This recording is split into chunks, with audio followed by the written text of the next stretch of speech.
Nasabat ang mahigit 100 milyong pisong halaga ng shabu mula sa isang negosyante matapos ang isinagawang bypass operation ng mga operatiba sa Zamboanga City.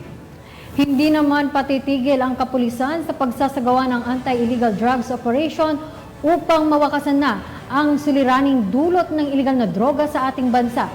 Tinutukan niya ni Patrolwoman Joyce Abiog. Natin ang 108,800,000 pesos sa halaga ng shabu sa sinagang drug bypass operation ng Zamboanga City Criminal Investigation Detention Group kasama ang Philippine Drug Enforcement Agency 9 Special Enforcement Team na nangyari sa Barangay Canela, Zamboanga City. Kinilala ng mga operatiba ang naaresto ng suspect na lalaki, 42 taong gulang, may asawa, negosyante at residente ng Barangay Talon-Talan, Zamboanga City.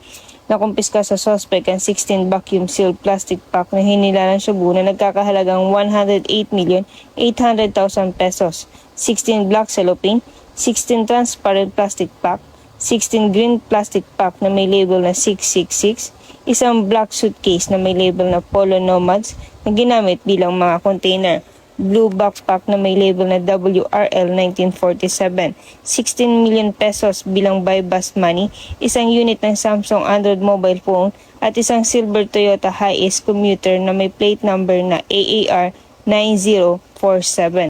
Ang mga nakumpiskang ebidensya ay nasa kustodiya na ng Philippine Drug Enforcement Agency Region 9 Office para sa tamang disposisyon.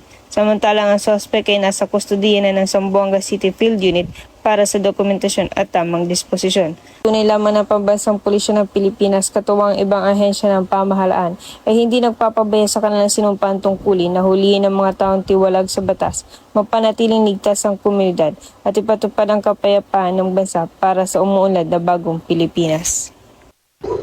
Mula rito sa Zamboanga Peninsula, ako ang inyong PNN correspondent, Patrolwoman Joyce Abiog, alagad ng batas, tagataguyod ng Balitang Pulis.